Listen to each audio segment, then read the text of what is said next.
আপনার মাইন্ড জঘন্য। কি বাজে চিন্তা ভাবনা আপনার।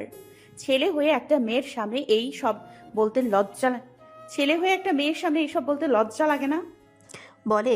নিক ঠোঁট কামড়ে হেসে বলে, ট্রাস্ট মি, একটুও লজ্জা লাগে না। কারণ তোমাকে নিয়ে আমি সবচেয়ে জঘন্য জিনিসগুলো চিন্তা করি। সেখানে নিজের জিনিস তোমার কাছে শেয়ার করতে লজ্জা লাগবে কেন? নিকের মুখের দিকে তাকিয়ে বলে। বাজে জিনিস চিন্তা করেন মানে? কি চিন্তা করেন আমাকে নিয়ে? নিক গ্রীবাদেশ দাঁড়িয়ে শান্ত গলায় বলে, কোনো একদিন প্র্যাকটিক্যাল ভাবে দেখাবো। আমি বলা থেকে দেখাতে বেশি আগ্রহী। অ্যানি নিকের কথাটার অর্থ বুঝল না, শুধু থম মেরে বসে আছে। নিক অ্যানির লম্বা চুল নিজের এক আঙ্গুলে পেঁচিয়ে নেয়। এর মধ্যে একজন গার্ড এসে তাদের সামনে দাঁড়ায়। নিক সাথে সাথে অ্যানির মুখটা নিজের বক্ষের সাথে চেপে ধরে। হুট করে এমন শক্তপোক্ত বক্ষে ধাক্কা লাগায় নাকে সামান্য ব্যথা পেয়ে যায়। অ্যানি সরে আসার জন্য ছটফট শুরু করে দেয়। নিক আরও গভীরভাবে চেপে ধরে নিজের সাথে মিশিয়ে নেয়। লোকটা নিকের দিকে ভুল করে তাকিয়ে যায়। নিকের সাথে মিশে থাকা কোনো একটা মেয়েকে দেখে সাথে সাথে চোখ ফিরিয়ে নেয়। এই মেয়েটার দিকে তাকানো মানে নিজের মরণ আলিঙ্গন করা। শুধু এই মেয়ের কারণে অনেক গার্ড নিজেদের প্রাণ দিতে হয়েছে, তাও বিকৃতভাবে।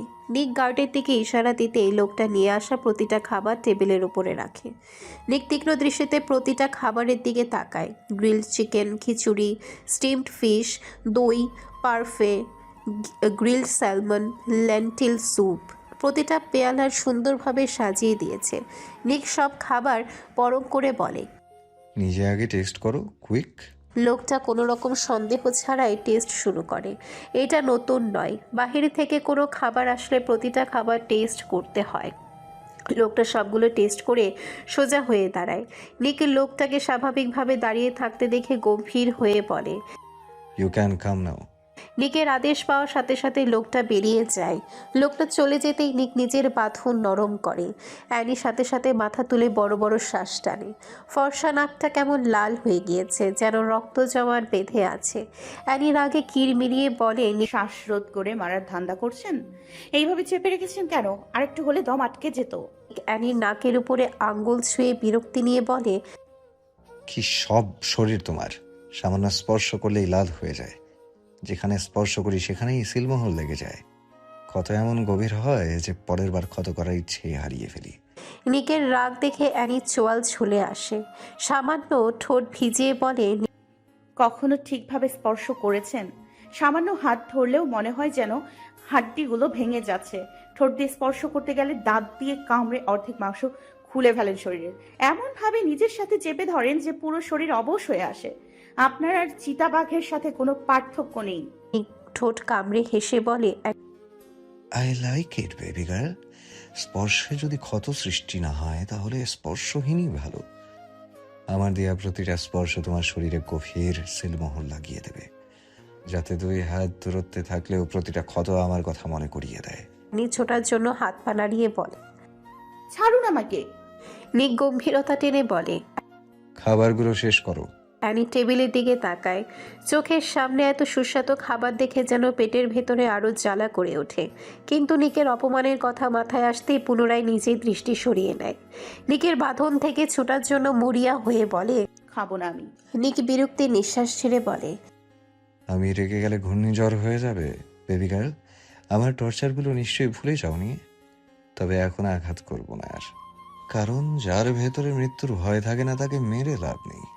তবে ইজ্জতের ভয় ঠিকই আছে। ভিডিওটা পোস্ট করে দেব সব জায়গায়। অ্যারির শরীরটা কেঁপে ওঠে।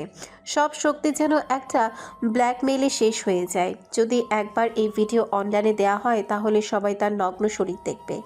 হাজার অসুর তাকে হাজার বাজে স্বপ্ন বানাবে। শকুনের মতো তার শরীরটাকে দৃষ্টি দিয়ে জ্বালিয়ে দেবে। সে হয়তো মরে যাবে, কিন্তু তাতে লাভ কি? ভিডিওটা সবাই দেখবে, আজীবন থাকবে মোবাইলের ভেতরে। এক নরপশু তার শরীর দেখেছে ভাবতেই বমি আসে। আর অন্যদের কথা সে কল্পনাও করতে পারে না। আজীবন তার ভিডিওটা নিয়ে সবাই লালসা করবে। অ্যানি আবারও কান্না করে দেয়। শব্দহীনভাবে ঠোঁট চেপে বলে, আমার জীবনের সব থেকে ঘৃণিত পুরুষটি আপনি, নিক জেভরান। কখনো যদি সময় আসে আপনাকে খুন করব আমি। ঠিক ততটা ঘৃণা করি পৃথিবীতে পৃথিবীতে প্রতিটা লোকের ঘৃণা পৃথিবীতে পৃথিবীতে প্রতিটা লোকের ঘৃণাকে একত্রিত করলে যে ঘৃণা জমা হয়, তার থেকেও বেশি ঘৃণা করি আমি আপনাকে। I hate you very much. May you receive the harshest. Nick সামান্য হাসলো, কপাল কুঁচকে বলে, তোমার ঘৃণা অথবা ভালোবাসা দিয়ে আমি কি করব? তুমি বর্তমানে আফ্রিকায় আছো, এই দেশের নাগরিকও নও। তোমার থেকে তো আর ভোট চাইতে যাব না যে মন জুগিয়ে চলতে হবে। Finish your food quickly. নিকের এমন হার্টলেস উত্তরে অ্যানির ইচ্ছে করছিল দেয়ালে মাথা ঠুকতে। চুরের কাছে গিয়েছিল ধর্মের জ্ঞান শোনাতে। অ্যানি খিচুড়ির চামচ হাতে নিয়ে বিড়বিড় করে বলে, কুকুরের লেজ কোনোদিন সোজা হয় না, এর লেজও কোনোদিন সোজা হবে না। তার আগেই আমি লাপাত্তা হয়ে যাব, আর মাত্র 4 দিন। কথাটা হয়তো নিকের কানে প্রবেশ করেনি। অ্যানি সামান্য ফু দিয়ে খিচুড়িটা মুখে দেয়, সাথে সাথে চোখ বন্ধ করে নেয়। খাবার পেয়ে সে সব কিছু ভুলে যায়। সবগুলো খাবার একটু একটু করে খেয়ে একইভাবে রেখে দেয়। সামান্য পানি পান করে নিকের কথা মাথায় আসে, কিন্তু পর মুহূর্তে নিজের মস্তিষ্ককে ধিক্কার জানায়। মদ, সিগারেট, গাঁজা খোরদের খাবার খেতে হয় না, তাদের পেট 24 ঘন্টা এমনিতেই ফুলে থাকে। অ্যানি নিজের কাপড় দিয়ে মুখ মুছে উঠে দাঁড়ায়। পেট পুজো করে কারোর দিকে তাকানোর ও প্রয়োজন মনে করেনি। সামনে এগিয়ে যেতে নিকের আদেশ আসে, কিচেন থেকে আমার জন্য 1 গ্লাস করলার জুস নিয়ে আসো। অ্যানির ইচ্ছে না থাকা সত্ত্বেও 1 গ্লাস করলার জুস নিয়ে এসে নিকের সামনে রাখে। করলার জুসের দিকে তাকিয়ে নাক মুখ কুঁচকে ফেলে। এইসব অখাদ্য এই লোকে খায়। নিক বাঁকা হেসে বলে, নিকের কথা অ্যানি তাচ্ছিল্য হেসে বলে, follow my orders without twisting your neck. Trust me, একটু আঘাত করবো না। আমার আদেশ পালন করো, দুনিয়ার সব সুখ এনে দেব। দুনিয়ার সব সুখ কাকে বলে জানেন নিক জেভরান? একটা মেয়েকে পাচার কেন্দ্রে নিয়ে এসে হয়রানি করে মানসিক নির্যাতন করা, নিলাম কেন্দ্রে তোলা, পুরো দেশের সামনে একজন তুচ্ছ রক্ষিতা হিসেবে পরিচয় করিয়ে দেয়া, মেয়েদের খারাপ ভিডিও মেমোরি বন্দি করে দিনের পর দিন ব্ল্যাকমেল করা, অনুমতি ছাড়া অশ্লীলভাবে স্পর্শ করা, নোংরা চিন্তা করা, জ্বলন্ত কয়লার ওপর হাঁটতে বাধ্য করা, তাকে তাকে খুন করতে বাধ্য করা, চাবুক দিয়ে রক্তাক্ত করে অজ্ঞান করে ফেলা, এগুলোকে কি বলে গ্যাংস্টার বস? আমার শরীরে অর্ধেক জুড়ে আপনার দেয়া আঘাতের, অত্যাচারের ক্ষত আছে। কলসিটে কলসিটে দাগ পড়ে আছে প্রতিটা অত্যাচারের। যতদিন বেঁচে থাকবো ততদিন আমার অভিশাপ পাবেন। খোদার কসম, আপনি মরে গেলেও এমন মায়া জন্মাবে না। আমার জীবনের সব থেকে ঘৃণিত পুরুষটি আপনি। আপনি আমাকে লাঞ্ছিত করেছেন, পুরো পৃথিবীর সামনে কলঙ্কিত করেছেন। আনাস্তাসিয়া এনি নামক নামটাকে যারা ভালোবাসতো, তারা আজ আমাকে দেখলে ঘৃণায় চোখ ফিরিয়ে নেবে।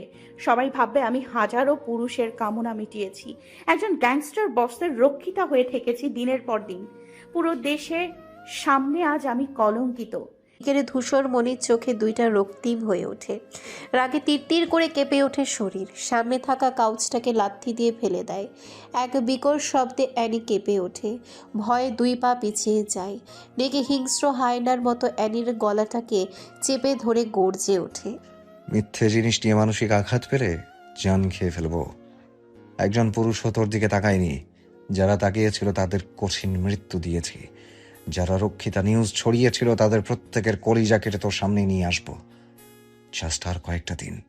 আর যদি তুই কলঙ্কিত হয়েও থাকিস, তাহলে আমার স্পর্শে হয়েছিস, তাতে এত আফসোস কিসের? অ্যানির শ্বাস বন্ধ হয়ে আসছে। অগ্নির হিংস্র থাবায় বেপরোয়াভাবে নিকের বুকে ধাক্কা দেয়। নিক অ্যানিকে ছেড়ে দেয়। অ্যানি বড় বড় শ্বাস টেনে কেশে ওঠে। নিক অ্যানির মাথাটা নিজের মাথার সাথে লাগিয়ে নিঃশ্বাস টেনে বলে, আমি প্রচুর খারাপ বেবি গার্ল। এমন কোনো অশালীন কাজ নেই যা আমি করিনি। আমার হার্ট নেই, ভালোবাসা নেই। জীবনে কারোর জন্য 1 ফোঁটা চোখের পানি আমি খরচ করিনি। নিজের জন্মদাত্রীর জন্য দয়া করুণা দেখাইনি। লোকের আর্তনাদে পৈশাসিক আনন্দ লাভ করি।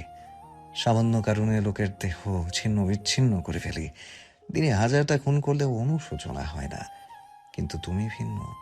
তোমাকে অত্যাচার করে সাময়িক পৈশাসিক আনন্দ লাভ করি। তবে দিন শেষে আমি উন্মাদ হয়ে যাই, হারিয়ে ফেলি নিজের গন্তব্য।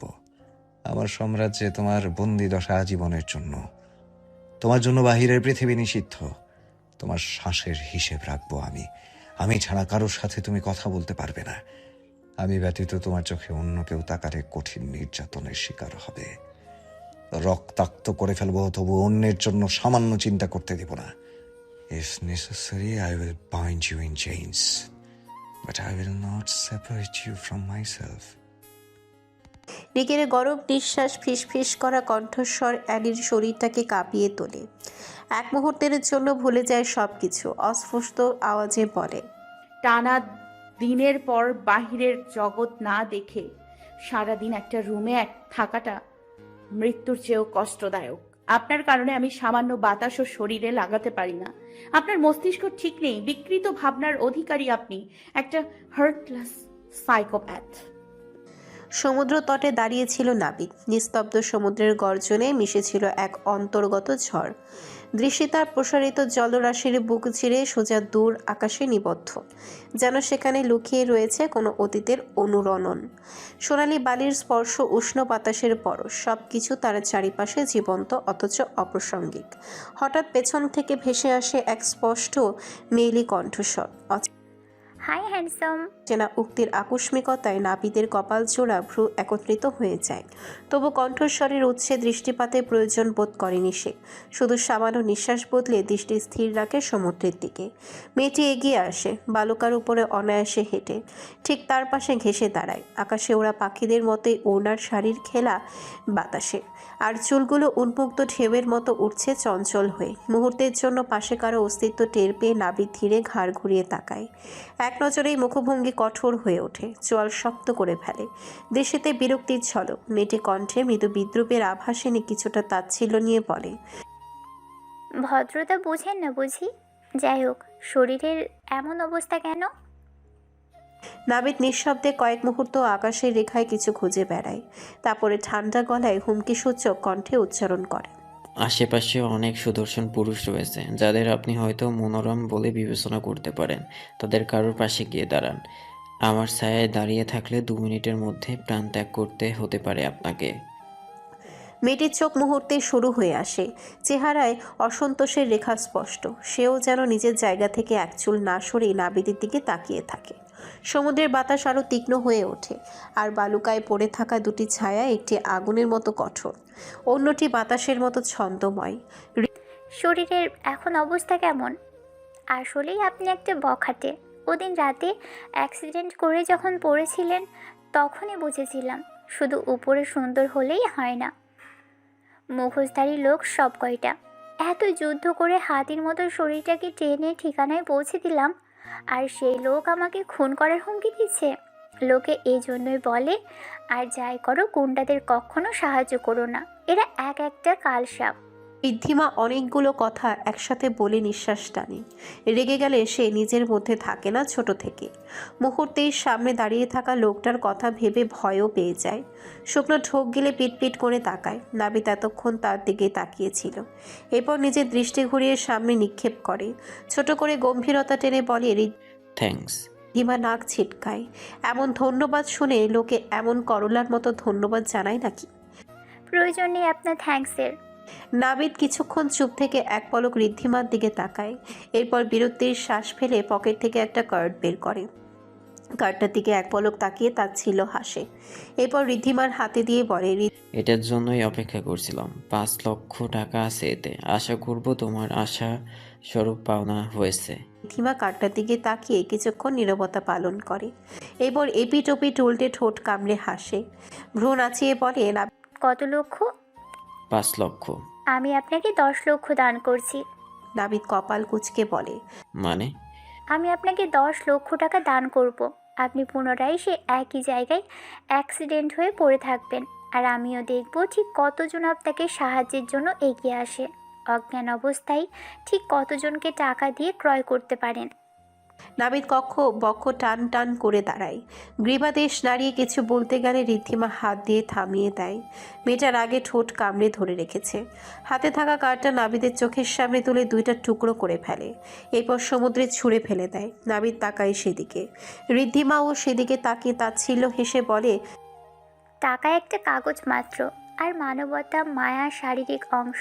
দুনিয়ার সব জিনিস টাকা দিয়ে কিনতে গেলেও কখনো মায়া জিনিসটা কেনার ভুল করবেন না মিস্টার নাবিদ। মনুষ্যত্ব থেকে সেদিন সাহায্য করেছিলাম, আজ দেখে ভাবলাম শারীরিক কন্ডিশন জিজ্ঞেস করে ফেলি। মানুষ হিসেবে মনুষ্যত্ব দেখাতে এসেছি, নিজেকে বিক্রি করতে নয়। তাই আর যাই হোক, সব জায়গায় টাকার গরম দেখাতে যাবেন না। আসছি আমি। এরপর থেকে দেখে শুনে গাড়ি চালাবেন। খোদা হাফেজ। ঋদ্ধিমা আর দাঁড়ায় না, উল্টো ঘুরে নিজের গন্তব্যের দিকে এগিয়ে যায়। চুলগুলো এখনো উড়ছে বাতাসের সাথে। নাবির সরু চোখে ঢেউগুলোর দিকে তাকায়, চোখ বন্ধ করে গম্ভীর শ্বাস ফেলে বিড়বিড়ায়। যার জন্য পুরো আমিটাই বদলে গেলাম, সে আজ অন্যের দখলে। এত মানবতা দিয়ে কি হয়? শেষে তো ধীরে ধীরে অশান্তি জয় হয়। সন্ধ্যা নেমে এসেছে, আলো ধীরে ধীরে অন্ধকারের রূপ নিচ্ছে। অ্যানি মাথা ব্যথার কারণে ছটফট করছে, ইচ্ছে করছে চুলগুলো ছিঁড়ে ফেলতে। বড় বড় নিঃশ্বাস টেনে এদিক সেদিক হাঁটছে, মাথা চেপে ধরে বারান্দার দিকে এগিয়ে যায়। পুরো বারান্দা ব্ল্যাক গ্লাস দিয়ে ঘিরে রাখা, গ্লাসে তালাবদ্ধ করে রেখেছে। সামান্য আলো বাতাস ঢোকারও কোনো সুযোগ নেই। অ্যানি বিরক্তির নিঃশ্বাস ছাড়ে।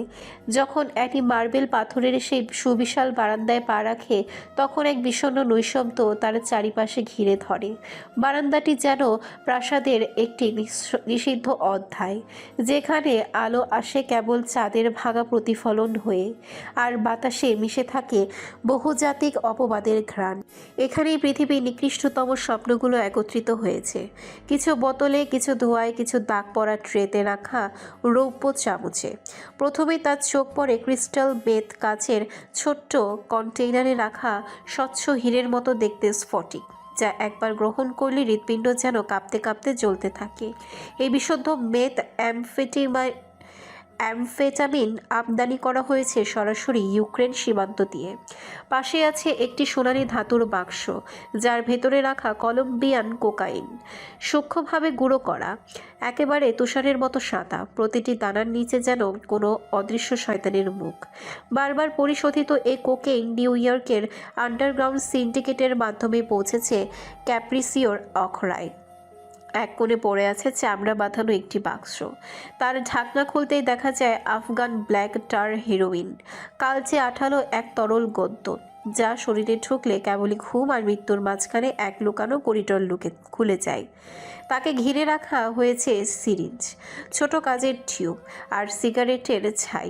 সামনে কাচের টেবিলে অভিজাত রুচির পরিচয় দিতে রাখা আছে কিছু ইউরোপীয় নেশাদ্রব্য, এলএসডি ব্লোটার্স, যেগুলো ছোট ছোট রঙিন কাগজে ছাপা হয়েছে সাইকেডেলিক প্যাটার্নে, এমনকি কিছুতে আঁকা অ্যালিস ইন ওয়ান্ডারল্যান্ডের চেহারা। পাশে দেখা যায় সাইক্লোবিন মাশরুমস, শুকনো কুচকে যাওয়া ছত্রাক, যেগুলো চিবলে সময় ও বাস্তবতার সীমানা হারিয়ে যায়। একদিকে কাঠের তাক জোড়া আলমারিতে রাখা MDMA ট্যাবলেট, রঙিন চকচকে, কোনোটির উপরে খোদাই করা আছে একটি স্মাইলি ফেস, আবার কোনোটিতে প্রজাপতি। এগুলোর আসল নাম এক্সট্যাসি, কিন্তু এই মহলে এগুলোকে ডাকা হয় ডেভিলস ক্যান্ডি নামে। অ্যানি এগুলো সব ঘুরে ঘুরে দেখে, তার চোখে একটু বিস্ময়ের রেখা নেই। অ্যানির চোখে ছিল বিরক্তি, এমন এক উপচে পড়া কৃত্রিম বিলাসিতার প্রতি যা মানুষকে ধ্বংসের চরম আনন্দে নিমজ্জিত করে। সে একবার নাকে নিয়ে আসে বাতাস, আর পরক্ষণে তীব্র বিতৃষ্ণায় নাক ছিটকায়। গন্ধটা যেন পচা কোনো জিনিসের। তার দৃষ্টিতে পড়ে বিলাসবহুল সোনালি হুক্কা সেটের দিকে, যার ভেতরে ভর্তি হ্যাশ অয়েল, মরক্কো থেকে আনা। ধোঁয়া এখনো জ্বলছে, কেউ সদ্য ছেড়ে গেছে, হয়তো মাফিয়া বস নিজে। পাশে পড়ে থাকা সিগারেটের brand Djarum black, Indonesia clove cigarette, যার সুবাস মিশে আছে গোপন চুক্তির ঘাম ও রক্তের গন্ধে। বারান্দার একপাশে একটি রূপালি ট্রেতে রাখা ফেন্টানিলি প্যাচেস, বহিঃপ্রয়োগযোগ্য বিষ, যা মাত্র কয়েক মিলিগ্রামে চেতনাহীনতা ও মৃত্যু ডেকে আনতে সক্ষম। এইসব নেশার রাজ্যে অ্যানি যেন এক অচেনা অথচ অভ্যস্ত যাত্রী। অ্যানির চোখে উপহাস, ঠোঁটে বিদ্রুপের রেখা খেলে যায়, মন জুড়ে এক গভীর ক্ষোভ। এই বারান্দাটি যেন সমাজের সেই স্তর যাকে সুন্দর সাজিয়ে লুকানো হয়, অথচ তার ভেতরে কেবলই পচন, অবক্ষয় আর নিঃশব্দ হাহাকার। অ্যানি ডিভানে গিয়ে বসে পড়ে। ধীরে চোখ বুলায় চারিদিকে, প্রতিটি বস্তু যেন একটি করে অপরাধমূলক কবিতা। অ্যানি জানে এগুলোর পেছনে রয়েছে মানব পাচার, শোষণ, অবৈধ লেনদেন আর ক্ষমতার নিষ্ঠুর খেলা। এক মুহূর্তে তার মুখে ফুটে ওঠে এক নিরুত্তাপ হাসি। অন্ধকারে ডুবে থাকা সে হাসি যেন অদূর ভবিষ্যতের অশনি সংকেত। অ্যানি মাথা ব্যথার যন্ত্রণায় ভালোভাবে তাকাতে পারছে না। এতদিন নির্ঘুম রাত কাটিয়ে দিন রাত কান্নাকাটি করার কারণ আজ মাথাটা যেন ছিঁড়ে যাচ্ছে। প্রচণ্ড ব্যথার কারণে ইচ্ছে করছিল মাথাটা ফাটিয়ে দিতে। অ্যানি কপালে শক্ত করে চেপে ধরে কান্না করে ওঠে। সামনে রাখা বিদেশি নেশাদ্রব্যগুলোর দিকে এক পলক তাকায়। মাথা ব্যথা থেকে মুক্তি পাওয়ার জন্য একটা ওয়াইনের বোতল হাতে তুলে নেয়। সে জানে সামান্য নেশা করলে জ্ঞান হারিয়ে পড়ে থাকবে, ফলে এই যন্ত্রণা ভোগ করতে হবে না। অ্যানি আর কিছু ভাবে না। বাম হাত দিয়ে শক্ত করে নাক চেপে ধরে, এরপর বোতলটা মুখের কাছে নিয়ে চোখ বন্ধ করে ঢকঢক করে গিলে নিতে থাকে। 2 নিঃশ্বাসে পুরো ওয়াইন খেয়ে ফেলে। বিরক্তিতে বোতলটা দূরে ছুঁড়ে ফেলে দেয়। মুহূর্তে কাঁচ ভেঙে টুকরো টুকরো হয়ে যায়। অ্যানির পেট গুলিয়ে আসে। বমি করার জন্য সামনে এগিয়ে যেতেই পুনরায় আবার ধপাস করে ডিভানে বসে পড়ে। পুরো মাথা ঘুরছে, চোখ খুলে রাখাটাও কঠিন হয়ে পড়েছে। তার ঠোঁটে সামান্য হাসি ফুটে ওঠে। নিশীথে নিস্তব্ধতা ভেদ করে এক বুক আতঙ্ক নিয়ে ছুটে চলেছে একটা মেয়ে। তার চোখে মৃত্যুর প্রতিচ্ছবি ভাসছে, কণ্ঠে নিঃশব্দ চিৎকার। বাতাসে কাঁপন ধরানো ঠান্ডায় শরীর জড়সড় হয়ে আছে, তবু প্রাণপণে ছুটছে অরণ্যের ভেতর দিয়ে। যেন মৃত্যুর করাল ছায়া তাকে ঘিরে ধরার আগেই কোনো এক অলৌকিক আশ্রয়ে পৌঁছাতে চায়। চারপাশটা এমন নিকষকালো যেন অন্ধকার নিজেই জীবন্ত হয়ে গিলে ফেলতে উদ্যত। হঠাৎই পেছন থেকে ভেসে আসে মিহি অথচ কণ্ঠচ্ছেদ করা পায়ের শব্দ। অশরীরী ছায়ের মতো অনুসরণ করে যাচ্ছে। সে শব্দের মালিক এক রহস্যময় হুডি পরিহিত অবয়ব, যেন মানবরূপে আবির্ভূত কোনো নরপিশাচ। মুখে একটা বিকৃত হাসি, তবে এইটা কোনো হাসি না, যেন শতবর্ষ ধরে জমে থাকা বিকারগ্রস্ত এক পিশাচী আনন্দ। 2 চোখ ধূসর, এখানে আছে মেয়েটাকে ভোগ করার লালসা, চোখে লালসার হিংস্র দীপ্তি। শিকারী জানোয়ারের মতো ক্ষুধার্ত ধৈর্যের সীমা ছুঁয়ে ফেলার প্রতীক্ষায়। লোকটির চলাফেরা স্বাভাবিক নয়, অস্বাভাবিকভাবে মসৃণ, এমনভাবে হেঁটে যাচ্ছে যেন মাটি তাকে স্পর্শই করে না। নিঃশ্বাস নেই মনে হচ্ছে, কিন্তু একটা শীতল কুয়াশা তার চারিপাশে জড়িয়ে রেখেছে। সে এখন মাংসের গন্ধে মাতাল হয়ে আছে, জীবন্ত মানুষের হাড় চিবিয়ে খাওয়ার উন্মাদনায় বিভোর এক ছায়া অস্তিত্ব। মেয়েটা হাঁপিয়ে উঠেছে। মেয়েটার পায়ের তলায় জমে ওঠা স্যাঁতস্যাঁতে পাতাগুলোর কর্কশ আওয়াজ তুলছে, হৃদয় স্পন্দনের মতো প্রতিধ্বনিত হচ্ছে। সে ভালো করে জানে থেমে গেলেই শেষ, কিন্তু দেহ আর মানতে চায় না। হাঁপিয়ে উঠেছে অনেক আগে, বুক ভেঙে পড়ছে। পেছনে সেই ধীরে নির্লিপ্ত পদক্ষেপে ব্যক্তিটা এগিয়ে আসছে। মেয়েটা হুট করে একটা গাছের সাথে ধাক্কা খেয়ে ছিটকে পড়ে। মাথা পেটে তরল রক্ত বের হতে থাকে। সামান্য চিৎকার দিয়ে উঠে ব্যথায়। নিজের অবস্থান মনে করতে আতঙ্কে জমে যায়। পালানোর জন্য পুনরায় উঠতে যাবে এমন সময় কেউ পায়ে ধরে টেনে ধরে। একটা ঠান্ডা বাতাস গা ছুঁয়ে যায় তার সাথে সাথে। ফিসফিসে আওয়াজ কানে আসে, থেমে যা পাখি, আমার খেলা শেষ। সে কণ্ঠস্বর যেন বহু বছর মৃত কোনো কবর থেকে উঠে আসা প্রেতাত্মার ফিসফাস, যেটা রক্ত হিম করে দেয়। মেয়েটার চোখে তখন নিঃশেষ আতঙ্ক জমে উঠেছে, ঠোঁট নীল হয়ে গিয়েছে ভয়ে। হৃদয়ে ছিঁড়ে চাপার উপক্রম, কান্না করতে গিয়েও আটকে যাচ্ছে। নিজেকে বাঁচানোর তাগিদে আবারও উঠে দাঁড়াতে চায়। মেয়েটি আতঙ্কে উন্মত্ত হরিণের মতো জীবন রক্ষার তাগিদে আধারের বুক চিরে ছুটতে চাইছিল। শ্বাস তার দমকা ঝড়ে ভাঙা বাঁশির মতো কেঁপে কেঁপে উঠছিল। চোখে ছিল মৃত্যুভীতির ছায়া। হঠাৎ শিকারী নেকড়ের মতো লোকটা তার পেছন থেকে ঝাঁপিয়ে পড়ে। ক্রোধে জীর্ণ থাবার মতো হাত বাড়িয়ে মেয়েটাকে বিদ্যুৎ গতিতে চেপে ধরে। লোকটার মুখে তখন এক বিকৃত পৈশাচিক উল্লাসের আভা। রক্তের গন্ধে উন্মত্ত হিংস্র পশুর মতো তার দৃষ্টি ঝলমল করছে। কপালে শিরাগুলো ফুলে উঠেছে। দাঁতে দাঁত ঘষে যেন দানবীয় ক্ষুধায় সে কাঁপছে। মেয়েটির শরীর তখন ভয় আর বেদনায় কাঁপতে কাঁপতে প্রায় স্তব্ধ। বুকের ভেতর হৃদয়ে যেন ঝড়ের নৌকার মতো দুলছে। চারিপাশে বাতাসও যেন থমকে গেছে। নিঃশব্দে ও রক্তাক্ত দৃশ্য ভেসে ওঠে পৃথিবীর বুকে। মেয়েটা আচমকা চিৎকার দিয়ে ওঠে। মেয়েটির কণ্ঠে করুণ এক মিনতি, যেন ছিন্ন জীবন আশ্রয়ের সন্ধান করে। চোখ দুটো জলভরা আকাশের মতো। স্বপ্ন আর সংহার একসাথে মিশে গেছে সেখানে। মেয়েটি আচমকা মাটিতে লুটিয়ে পড়ে, হাত জোড়া করে আকুতি জানায় একটি ক্ষীণ আশায়। হয়তো মানুষত্বের নিঃশেষ ধ্বংসাবশেষে কোথাও করুণা চিহ্ন বেঁচে আছে, কিন্তু সেই মুহূর্তে লোকটির চোখ দুটোতে জ্বলে ওঠে এক অস্বাভাবিক বিকারগ্রস্ত তৃপ্তির আগুন। তার ঠোঁট বেঁকে যায় নৃশংস এক অর্ধ হাসিতে, যেটা হাসি নয়, যেন নরকের বাতাসে নকলকে কোনো অভিশাপ। লোকটার হৃদয়ে তখন সংবেদন বলে কিছু নেই, কেবল আছে অধপতনের এক কুৎসিত তৃপ্তি, যাকে বলা চলে নিকৃষ্টতম লালসার উৎসার। দয়া, অনুকম্পা, সহানুভূতি এসব তার চেতনা জগৎ থেকে বিলুপ্ত। লোকটা এখন এক মাংসলোভী দানব, যার রক্তনালীতে বইছে পাপের ঘন তরল। লোকটি হঠাৎ এক লৌহ দৃঢ় নিষ্ঠুরতায় মেয়েটার দুই হাত দুই পাশে চেপে ধরে, যেন কোনো শিকারকে গুড়িয়ে দেওয়ার আগে শিকারীর সেই আদিম পশুসুলভ নিয়ন্ত্রণ প্রতিষ্ঠা। মেয়েটা কষ্টে আর্তচিৎকার দিয়ে ওঠে, যেটি বেরোনোর আগেই চুলের মুঠি শক্ত করে ধরে মুখটা পেছনে টেনে নেয় লোকটা, যেন এক বালিকা নয়, বরং কোনো নিষ্প্রাণ ক্রীড়ানক, যেটা এখন তার বিকৃত লালসার খেলনা মাত্র। পর মুহূর্তেই মুখে ঠেসে ধরে নির্মম এক টেপ। মেয়েটার মুখ বন্ধ হয়ে যায়, শব্দরহিত করে দেয় তার প্রতিরোধের শেষ সম্ভাবনাটুকু। মেয়েটা তখন ব্যাকুল এক পাখির মতো ছটফট করছে। জীবন তার করুণ আকুতিতে জ্বলে উঠেছে, চোখে জল নয়, ভেসে উঠেছে রক্তের আর্তনাদ। মেয়েটার দেহ কাঁপছে অসম্ভবভাবে, কিন্তু শক্তি ফুরিয়ে আসছে, শেষ চেষ্টায় ছায়ামাত্র বাকি। আর সেই মুহূর্তে লোকটির শরীরে শয়তানের স্ফুলিঙ্গে জ্বলে ওঠে। এক বিকৃত উত্তেজনায় দগ্ধ হয় তার চেতনা, যেখানে আর মনুষ্যত্ব নেই, নেই কোনো নৈতিকতা, আছে কেবল এক উন্মত্ত শারীরিক বিকার। ঠোঁটে তার জমে ওঠে এক ভয়ঙ্কর পৈশাচিক হাসি, যা হাসি নয়, বরং ধ্বংসের ঘৃণ্য উৎসব। লোকটার চোখে তখন আছে শিকারীর শীতল নিষ্ঠুরতা, আর শরীর জুড়ে নরকের আগুন। এক লম্বে সে ঝাঁপিয়ে পড়ে মেয়েটার উপর, মেয়েটার জামা একটানে ছিঁড়ে ফেলে। মেয়েটা বাঁচার জন্য ছটফট করছে। লোকটার চোখে নেশা আর ক্ষুধা। মেয়েটার বক্ষের দিকে তাকিয়ে জিহ্বা বের করে ফেলে। আচমকা এক কামড় বসায় সেখানে। কামড়ের সাথে সাথে মেয়েটার চোখ উল্টে আসার উপক্রম। লোকটা মাংস ছিঁড়ে নিয়ে আসে, দাঁতে রক্ত লেগে যা আছে, কাঁচা মাংস চিবিয়ে খাচ্ছে। মেয়েটা শেষ ভরসায় আকাশের দিকে তাকায়। মন হয়তো বলছে, আল্লাহ, এই নরখাদক থেকে তোমার বান্দিকে রক্ষা করো। চোখ থেকে শুধু পানি পড়ছে। লোকটার একটা কামড়ে মেয়েটা ছটফটিয়ে উঠছে, জীবন বের হয়ে যাচ্ছে, কোনো রকম শ্বাস চলছে। লোকটা এবার মেয়েটাকে পুরো বিবস্ত্র করে ফেলে।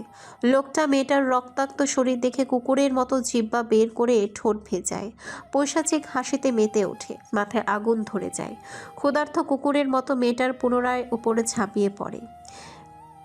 উন্মাদের মতো মেয়েটার সব থেকে বড় সম্পদ সতীত্ব কেড়ে নিতে থাকে। পুরো সর্বাঙ্গে কুকুরের মতো মাংস ছিঁড়ে খাচ্ছে। জন্ম দেয় এক নৃশংস অধ্যায়ের, যেখানে আলো নিভে যায় আর রাত জেগে থাকে সাক্ষী হয়ে। এমন হিংস্র পৈশাচিক থাবা মেয়েটা আর সহ্য করতে পারেনি। 1 মিনিটের মধ্যেই মেয়েটা মৃত্যুর কোলে ঢলে পড়ে, চোখ দুইটা এখনো খুলে রাখা। লোকটা থেমে যায়নি। মৃত মেয়েটার উপরে নিজের কামনা মিটাতে থাকে যতক্ষণ না নিজে নিস্তেজ হয়ে আসছে। একসময় নিজের কাজ হাসিল করে লোকটা উঠে আসে, প্যান্ট পরে একটা ছুরি বের করে বক্স থেকে। চোখ দুইটা জল করছে তার। ছুরিটা দিয়ে মেয়েটার বক্ষ গহ্বর উপরে কোপ বসায়। রক্তের স্রোতে ভেসে যাচ্ছে মাটি। শুকনো পাতাগুলো রক্তাক্ত হয়ে লাল আকার ধারণ করেছে। লোকটা মেয়েটার দেহে একাধিক কোপ দিতে থাকে, হাতটা কেটে একাধিক খণ্ডে বিভক্ত করে। এরপর বক্স থেকে একটা লম্বা কালো ব্যাগ বের করে, মাংসের টুকরোগুলো ব্যাগটার মধ্যে নিতে থাকে। কণ্ঠনালীতে কোপ বসাতেই মাথাটা আলাদা হয়ে যায়। এরপর ধীরে ধীরে পুরো শরীরটাকে কেটে টুকরো টুকরো করে ব্যাগের মধ্যে নিল। অবশিষ্ট মাংস লোকটা চিবিয়ে খেতে থাকে। একসময় ব্যাগ আর বক্সটা নিয়ে উঠে দাঁড়ায়। রক্তে লালা হয়ে আছে অনেক অংশ জুড়ে।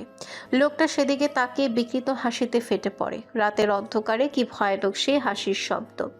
লোকটা আর দাঁড়ালো না। ধ্বংসের নীলাভ আলোয় আলোকিত জঙ্গলে নির্জন প্রান্তরে এই নরখাদক হাঁটছে, যার মুখমণ্ডলে নৃশংসতার ছায়া। চক্ষুযুগল দহনময় লালাভ প্রতাপ ছড়ায়। সে ধীরপদে অগ্রসর হচ্ছে, তার কাঁধে ঝোলানো এক পুরাতন ব্যাগ, যার তলদেশে দিয়ে ধীরে ধীরে রক্ত ছুঁয়ে ছুঁয়ে পড়ে যাচ্ছে। সেই রক্ত ছুঁয়ে মাটি যেন কেঁপে উঠছে এক অদৃশ্য আর্তনাদে। ভূমির উপরে ছড়িয়ে থাকা সেই লাল দাগ রক্তের নিঃশেষ রেখা হয়ে আঁকা হয়েছে, যা মেয়েটির জীবনের সর্বশেষ চিহ্ন, নীরব সাক্ষ্য। তার জীবনের শেষ মুহূর্তে মেয়েটি আর্তনাদ করেছিল, দয়া করো, আমি বাঁচতে চাই। সে কণ্ঠস্বরে ছিল প্রাণের আকুতি, নিষ্পাপতার হাহাকার, কিন্তু হিংস্র নরখাদক অবচলিত ছিল। তার হৃৎপিণ্ডে করুণা নামক কোনো অনুভবের অস্তিত্ব ছিল না। শশ নির্বিকার নিষ্ঠুরতায় মেয়েটির আর্তজীবন নিভিয়ে দিয়েছিল।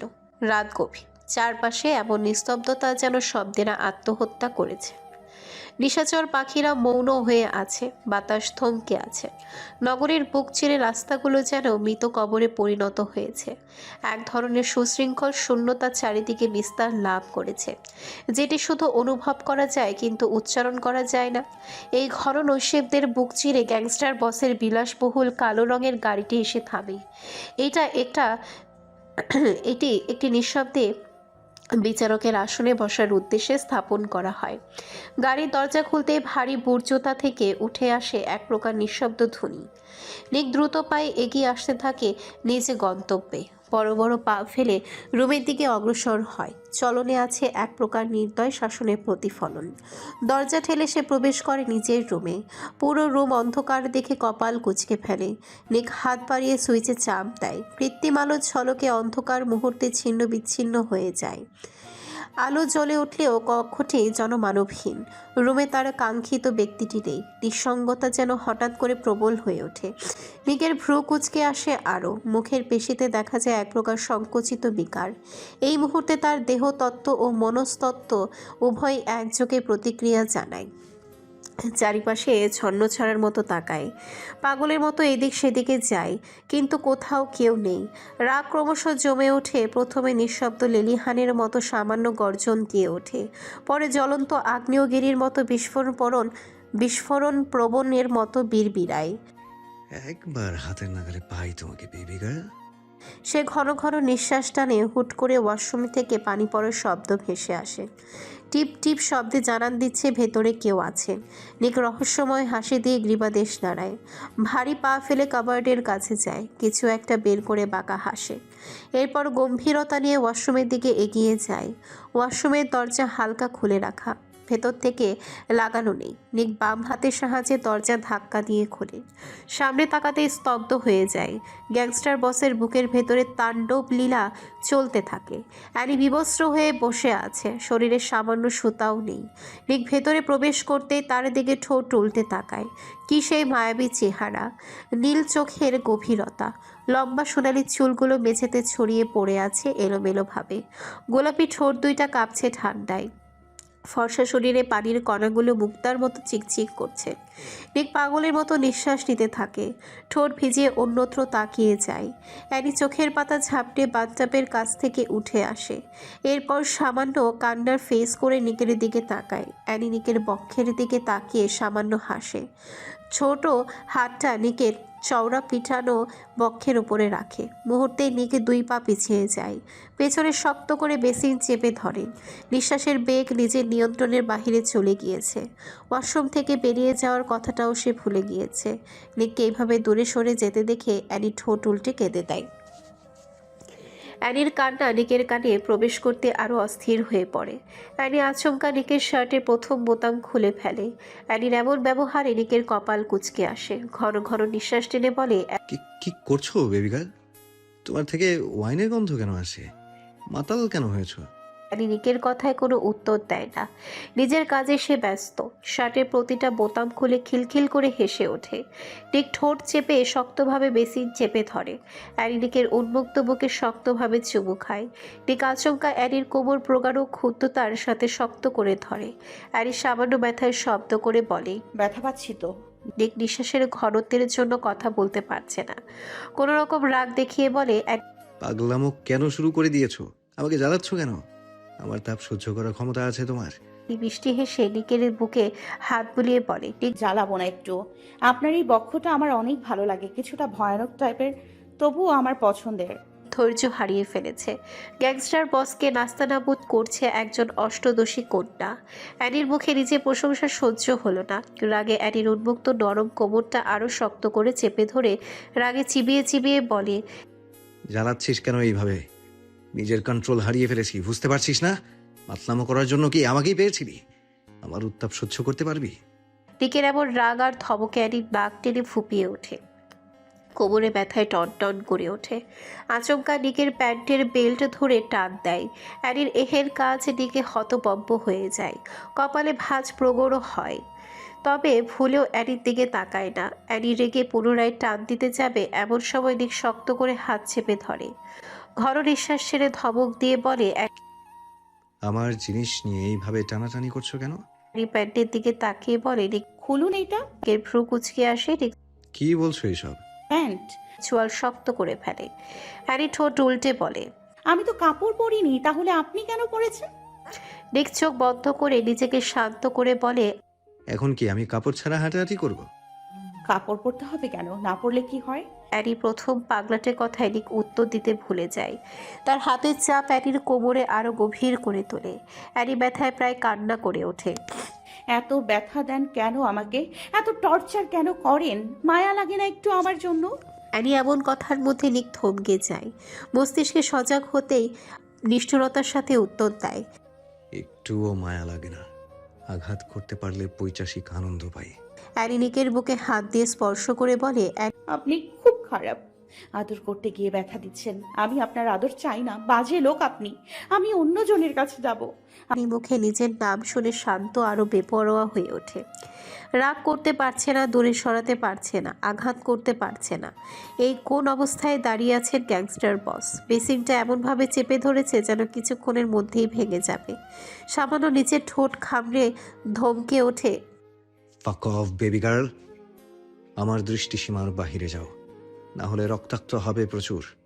মাতাল হয়ে আছো তাই এমন পাগলামি। অ্যানি যেন নিকের কথাটা শুনল না। নিকের উন্মুক্ত শরীরে পুনরায় ঠোঁট স্পর্শ করে বলে, আপনার কাছে আসবো না আর।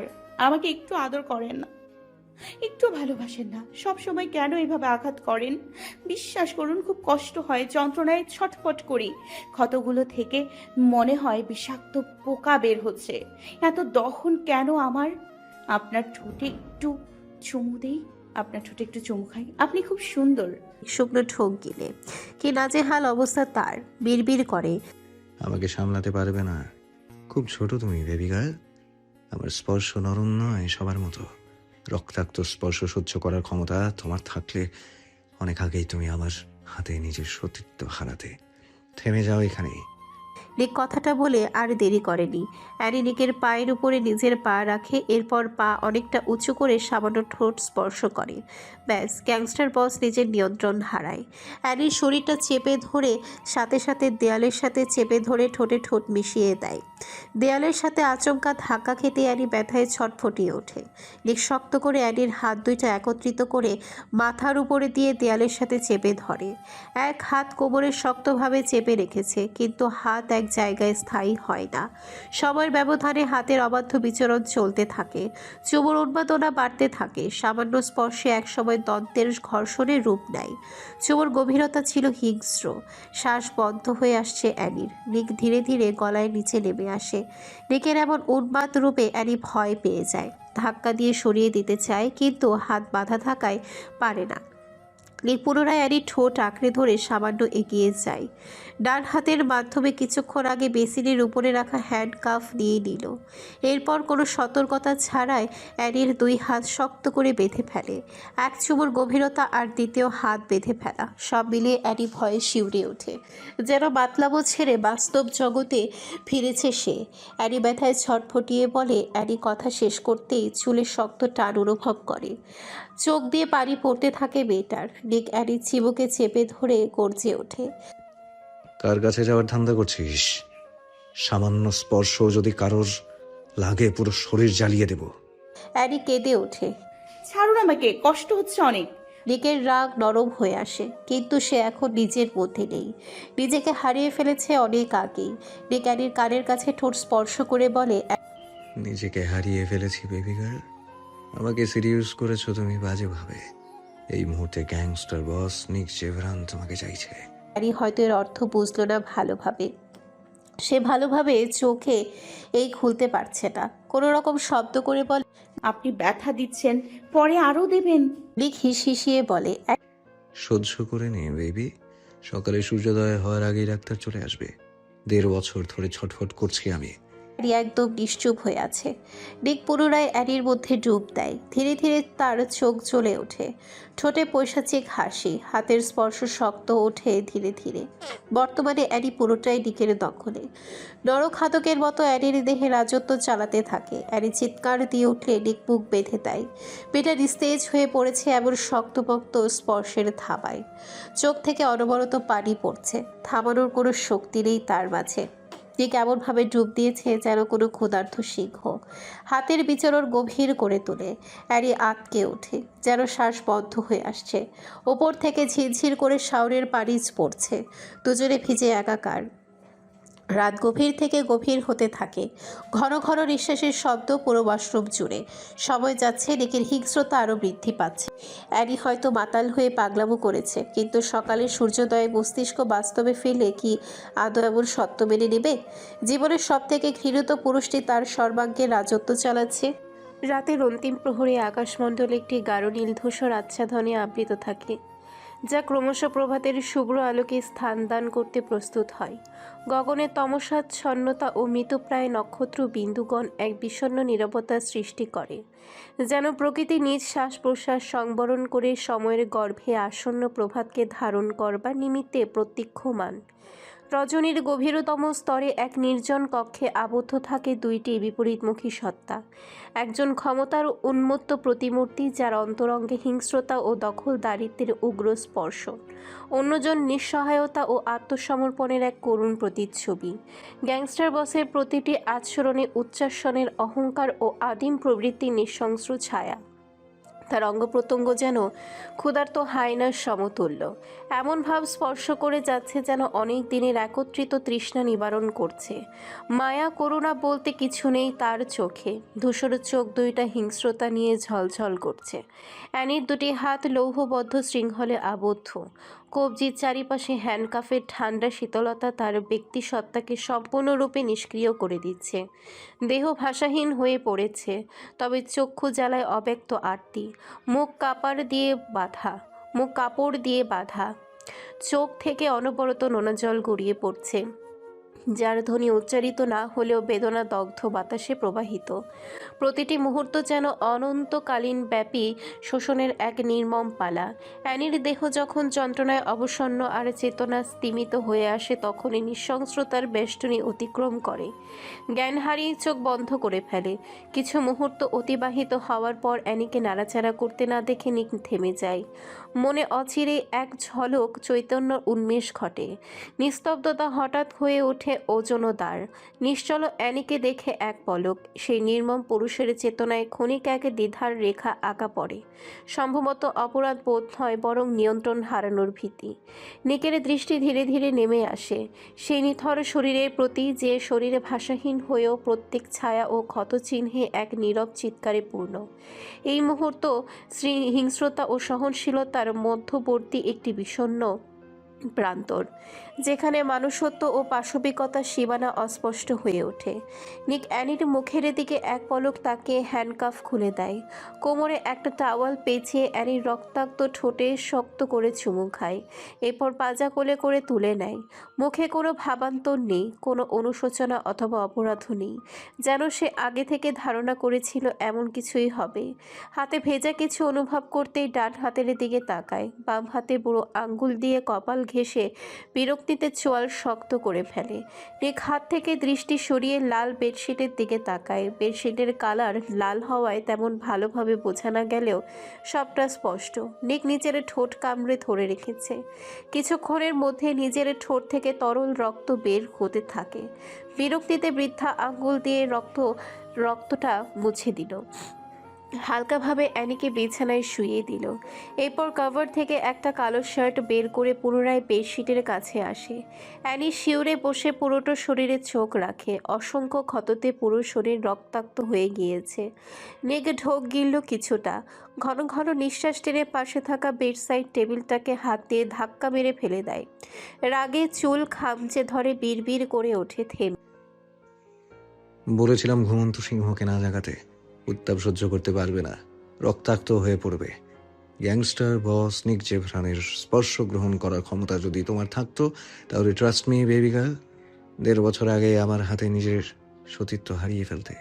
এই অবস্থার জন্য তুমি নিজেই দায়ী বেবি গার্ল। নেই। নগ্ন হয়ে এসে নিজেই সিরিয়াস করবে, আবার নিজেই দোষ দেবে। এতদিনের ঘৃণা কি কম ছিল যা আরেকটা যুক্ত হলো?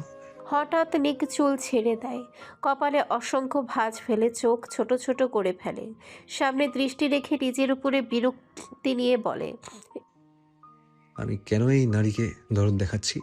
এমনটা হওয়ারই কথা ছিল। এখন যদি এই সবে পরিচিত না হয় তাহলে পরবর্তীকালের সম্মুখীন কিভাবে হবে?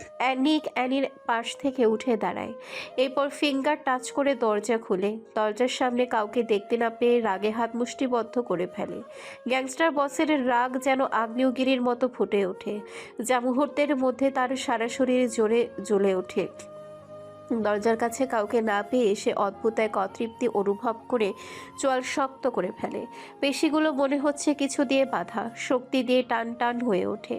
চোখ দুটো আগুনের মতো লালচে জলজল করছে, ঠোঁটের কোণ থেকে গসগস আওয়াজ বের হচ্ছে, শিকারীর মতো কিছুটা চিৎকার, গলা আটসাট হয়ে কষ্টকর শ্বাসের সঙ্গে এক মৃদু গর্জনে মিশে যায়। বুকের শক্ত কাঁধগুলো অস্থিরভাবে ওঠানামা করতে থাকে, প্রতিটি শ্বাস তীব্র রাগ ঝরছে। একরাশ নির্জন ঘরে তার রাগ যেন এক নির্মম সিংহের থাবার মতো হয়ে উঠেছে। নিক নিজেকে কন্ট্রোল করতে না পেরে আরিশের নাম্বারে ফোন দেয়। 2 সেকেন্ডের মধ্যে আরিশ রিসিভ করে ফেলে, যেন সে সারা রাত এই ফোনটারই অপেক্ষায় করছিল। হ্যাঁ ভাই বল। সারা রাত ধরে গালে হাত দিয়ে বসে আছি আমি আর অধিরাজ তোর এই ফোনের অপেক্ষায়। নিক রাগে গর্জে ওঠে, রাগের তাপে নিকের পুরো মুখ লাল হয়ে গিয়েছে, চোখ দুইটা থেকে যেন আগুনের লাভা বের হচ্ছে। এই মুহূর্তে আরিশ আর অধিরাজকে খুন করতে পারলে গ্যাংস্টার বসের রাগ হয়তো ঠান্ডা হতো। নিকের এমন ভয়ানক ক্ষুব্ধতায় আরিশ ঠোঁট ভেজায়, অধিরাজের দিকে তাকিয়ে সামান্য ঠোক গেলে। অধিরাজ ভয়ে কাঁপছে রীতিমতো। আরিশ সাহস করে বলে, ওই ডক্টর ইসাবেলাকে বলেছিলাম জীবন বাঁচাতে চাইলে সারা রাত যাতে তোর দরজার সামনে দাঁড়িয়ে থাকে। বিশ্বাস কর ভাই, তুই যখন আমাকে ফোন দিয়েছিলি একজন নারী ডাক্তারকে তোর মেনশনে পাঠিয়ে দিতে, তখন হয়তো ভেবেছি তুই মজা করেছিস, কারণ নারী তোর জন্য বিষ। তুই পারলে প্রতিটা নারীর গলা চেপে মেরে ফেলতি, কিন্তু পর মুহূর্তেই আমি ডাক্তার ইসাবেলাকে রাতের অন্ধকারে বাড়ি থেকে তুলে নিয়ে তোর মেনশনে রেখে আসি। উনি হয়তো নিচে আছে, একটু খুঁজে দেখ ভাই, পেয়ে যাবি।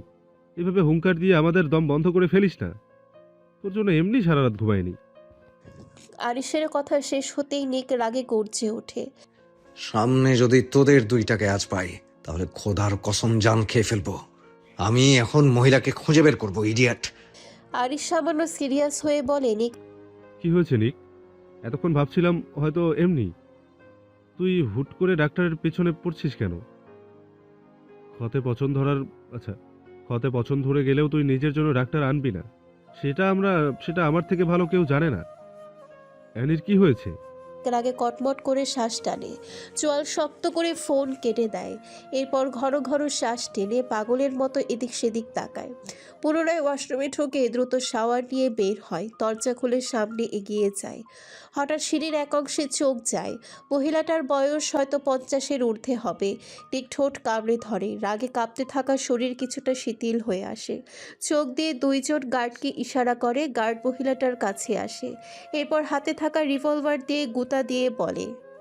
নিক গার্ডদের দিকে তাকিয়ে কপাল কুঁচকে ফেলে। পর মুহূর্তে কিছু একটা ভেবে রহস্যময় হাসে, যেমন গুরু তেমন তার শীর্ষ। রিভলভারের গোতা খেয়ে মহিলাটা পিটপিট করে চোখ মেলে তাকায়। চোখের সামনে কুচকুচে কালো কালো পোশাকে এত বড় বড় দেহরক্ষীকে দেখে ভয়ে আ বলে চিৎকার দিয়ে ওঠে। মহিলাকে চেঁচাতে দেখে নিক চোয়াল শক্ত করে ফেলে। ইচ্ছে করছে গলায় ছুরি ধরে শরীরটা অ্যাসিডে ডুবিয়ে রাখতে। রাগে বিড়বিড় করে ওঠে। নাটকবাজ। মহিলাটা সামান্য ঠোক গিলে দাঁড়ায়, মস্তিষ্ক সজাগ হয়ে ওঠে। এই মুহূর্তে সে দেশের সব থেকে বড় হার্টলেস গ্যাংস্টার বস নিক চেম্বারের সামনে দাঁড়িয়ে আছে। ভাবতেই গলা শুকিয়ে আসে, রক্ত ঠান্ডায় যেন হিম হয়ে আসছে। তাকে যখন জোর করে তুলে এখানে নিয়ে আসা হয়েছিল তখন থেকেই সে ভয়ে জমে আছে। পালাতে চেয়েছিল অনেকবার, কিন্তু পুরো ম্যানশনের চারিদিকে দেহরক্ষী দাঁড়িয়ে আছে। এক সময় সে সিঁড়ির কাছে ঘুমিয়ে পড়ে, কিন্তু জানা নেই তাকে কেন রাত থেকে এখন পর্যন্ত জোর করে আটকে রেখেছে। নিক একটা গার্ডকে ইশারা করে বিরক্তিতে রুমের দিকে এগিয়ে যায়। মহিলাটাকে নিকের যাওয়া দেখে নিঃশ্বাস ফেলে। মহিলাটাকে নিকের যাওয়ার দিক দেখে নিঃশ্বাস ফেলে। একজন গার্ড মহিলাটাকে আদেশ করে বলে। মহিলাটা অবাক হয়ে বলে, গার্ড ওনার ওয়াইফ আছে, ওনার মতো কোনো ব্যক্তি সংসার করছে? বিরক্ত বোধ করলো, রাগ দেখিয়ে বলে। মহিলাটা ভয়ে আর কিছু বলল না। নিকের পথ অনুসরণ করে দরজার সামনে যায়। সামান্য ঠোঁট ভিজিয়ে কাপা গলায় বলে, নিক আসবো স্যার। তাকায় না একবারের জন্য। ডিভানে গম্ভীর হয়ে বসে 2 আঙ্গুল দিয়ে ইশারা করে। কাম। মহিলাটা ধীর পায়ে এগিয়ে আসে। শয়নরত অ্যানিকে দেখে ভ্রু কুঁচকে ফেলে। অ্যানির মায়াবী মুখশ্রীতে যেন লেগে আছে কত শত কোমলতা। দবদবে ফর্সা মুখশ্রীর চারিপাশে সোনালি চুলগুলো ঝলঝল করছে। কোনো রাজ্যের রাজকুমারী এই মেয়ে। মহিলাটা মোহিত মুচকি হাসে। অ্যানির ঠোঁটে ক্ষত দেখে আটকে ওঠে। দেখেই মনে হচ্ছে কেউ একাধিক ভার কামড়েছে। মহিলাটা গম্ভীর নিঃশ্বাস টেনে চাদর ধরে টান দেয়। মাঝপথে নিকের কর্কশ কণ্ঠে শুনে থেমে যায়। অ্যালার্ট দিচ্ছি, আপনার হাতের সামান্য স্পর্শ যাতে এই নারীর গায়ে না লাগে। নিকের এমন বাক্য ডাক্তার ইসাবালা হতবম্ব হয়ে যায়। অবাক হয়ে বলে, নিক স্পর্শ না করে চিৎকার কিভাবে করবো স্যার?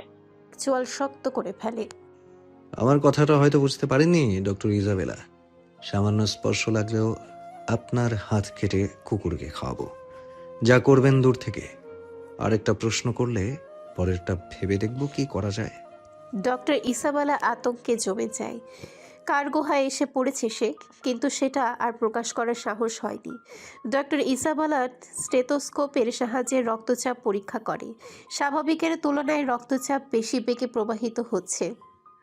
রক্তচাপ পরীক্ষা করতেও থেমে যায়, কারণ এটা করতে গেলে তাকে স্পর্শ করতে হবে। পুরো শরীরে গলায় ক্ষত দেখতে পেয়ে মহিলাটা বিরক্তির নিঃশ্বাস ফেলে। তীক্ষ্ণ চোখে তাকিয়ে আছে। ডক্টর ইসাবেলা কিছুটা ক্ষোভ প্রকাশ করে বলেনি। এমনটা কিভাবে হয়েছে স্যার? স্বাভাবিক ভঙ্গিতে উত্তর দেয়। বেঁচে আছে কিনা সেটা বলেন। শ্বাস খুব ধীরে ধীরে চলছে। মহিলাটা অপ্রস্তুত হয়ে বলে। মহিলাটা অবাক হয় প্রচুর। পর মুহূর্তে মনে পড়ে নিককে, আর তার থেকে এমন কথা আশা করা অস্বাভাবিক কিছু নয়। মহিলাটা কিছু মেডিসিন লিখে দিয়ে বলে, পরের বার থেকে কাছে গেলে নিজেকে নিয়ন্ত্রণ করে যাবেন। নিক অ্যানি নিস্তেজ মুখের দিকে তাকিয়ে আর মনে বলে, এই মেয়ে আশেপাশে থাকলে 24 ঘন্টার ভেতরে 48 বার আমি অনিয়ন্ত্রিত হয়ে পড়ি। নিয়ন্ত্রণে রাখার প্রশ্ন আসছে কোথা থেকে? নিয়ন্ত্রণে আছি বলেই এখনো বেঁচে আছে। ডক্টর ইসাবালা ফুস করে শ্বাস টানলেন। এখানে থাকাটা তার উচিত মনে করল না। এমনিতে ভয়ে শিউরে উঠেছে বারবার। কেমন অদ্ভুত গা ছমছমে বাড়িয়ে এটা, কালো আর লালের মিশ্রণ সবকিছু।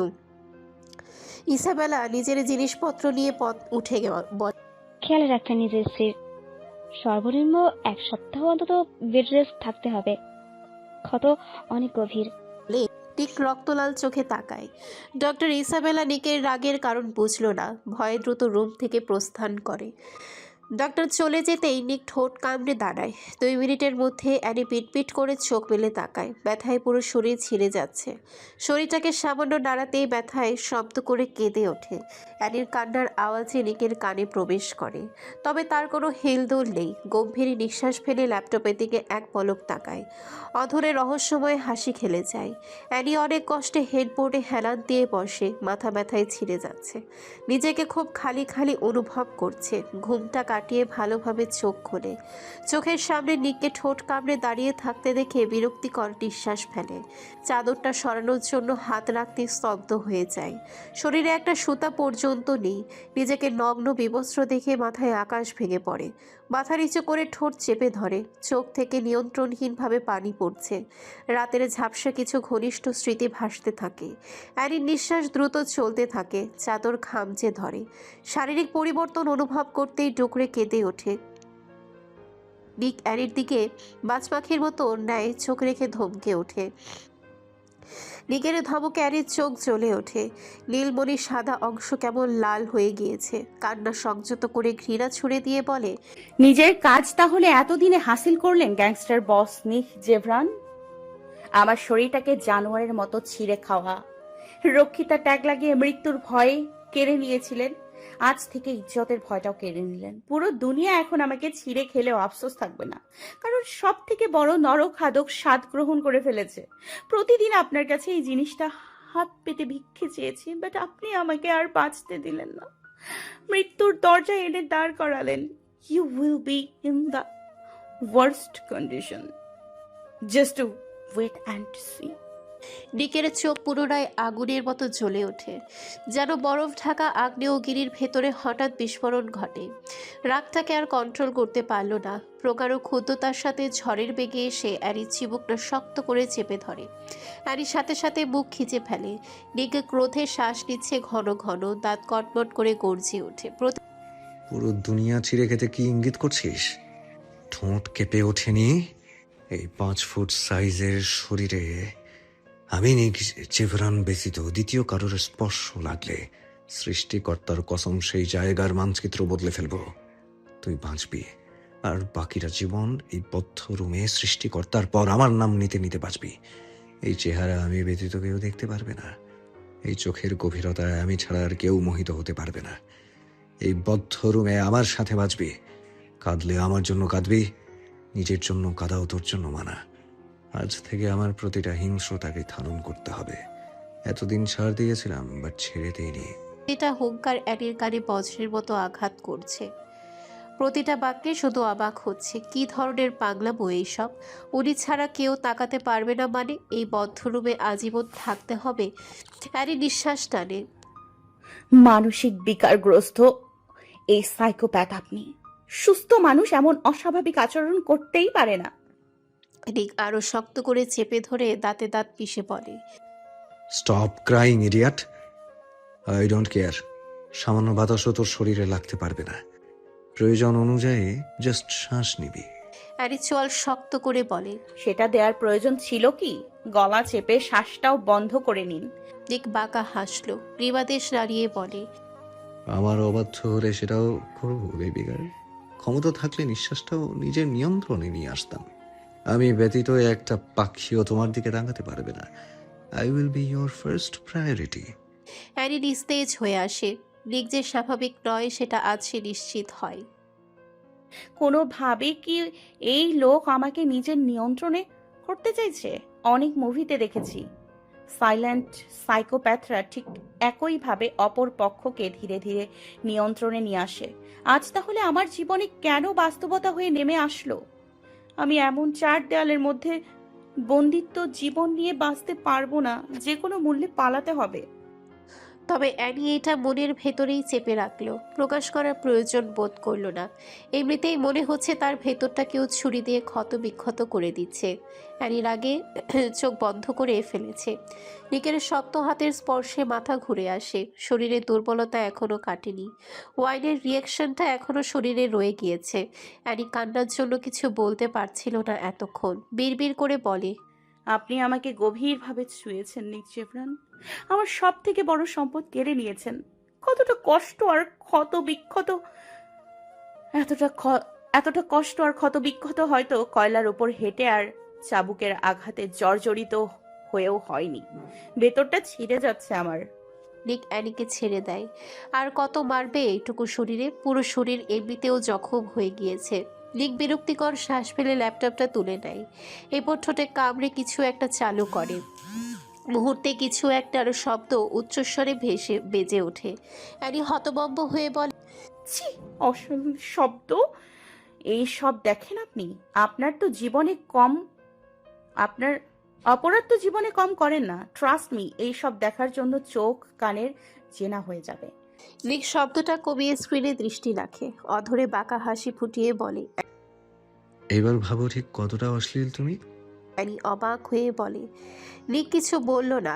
গম্ভীরতা টেনে ল্যাপটপটা অ্যানির দিকে ঘুরিয়ে দেয়। সাউন্ড আগের মতো উচ্চতরভাবে দেয়। সাউন্ড প্রুফ রুম, বাহিরের শব্দ যাওয়ার কোনো ইয়াত্তা নেই। অ্যানি অন্যদিকে তাকিয়েছিল। শব্দের কারণে নিভু নিভু চোখে সেখানে তাকায়। মুহূর্তে থমকে যায় তার দৃষ্টি। একদম বিমিশ্র অবস্থায় সে নিকের সামনে লেপ্টে দাঁড়িয়ে আছে। নিক বারবার সরাতে চাইছে, কিন্তু সে আরও চেপে দাঁড়াচ্ছে। নিকের প্যান্ট ধরে টানাটানি, চুমু খাওয়া, সব দৃশ্য মনিটরে ঝলঝল করছে। এরপর নিকের আক্রমণ। অ্যানি ধাক্কা মেরে ল্যাপটপটা ফেলে দেয়। ল্যাপটপটা মেঝেতে ছিটকে পড়ে। নিক এক পলক তাকিয়ে বাঁকা হাসে। অ্যানি চাদর খামচে ধরে শক্তভাবে। অ্যানি নিঃশ্বাস টেনে বলে, নিক, এমন কিভাবে করেছি আমি? অগ্নিকাণ্ডে ফেলে দিলেও আপনার সান্নিধ্যে যাওয়ার মতো জঘন্য কাজ আমি আনাস্তাসিয়া এনি কখনো করব না। রিবাতেশ নাড়িয়ে বলে, এই ভিডিওটা কখনো তোমাকে দেখাতাম না, কারণ গ্যাংস্টার বস নিজের কাজের কৈফিয়ত কাউকে দেয় না। শুধু এই বাঁশির শব্দটা পুনরায় শোনার জন্য চালু করেছিলাম।